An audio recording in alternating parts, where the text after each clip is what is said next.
من در همون روزی سیم رفتم، گفتم بچه ما، گفتم زدین، گفتم گودک سیو کردین گزیدین، گفتم شما چه خیلی نگاه کردین، گفته گپ زدم. بعد وای گفت که میرم سر دکتر پیرو میکنم. بعد وای اومدن، ما خدمت مسیستراش اومد. مسیستراش اومد گفت زد که ای تو دا ممکن نیست تو و ایجاره ناتوری کردی، تو ایجاره ممکن نیست در اومدن جای خوابی گودکو.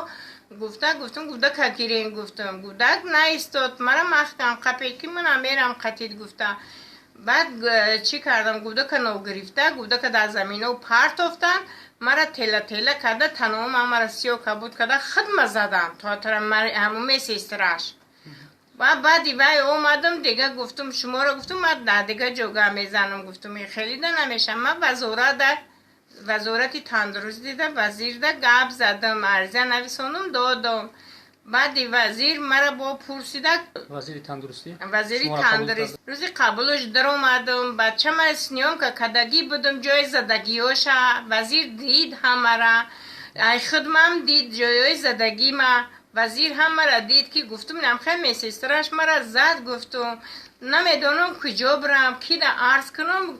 وزیر گفت که مایلش گفت ما شمارم میبینیم. گفت بعد در پشت ابن سینا در وزارت کیم چه هم این ابن سینا در یک چیزایی کو یا از دانی کلونی اوینویش دراز انا باید در پیرودم کردن، خستم رفتم گفتن که شما در وزیرم خیلی مکتوب کردین، شما بیاین بهری همین مکتوبتون بگذارین.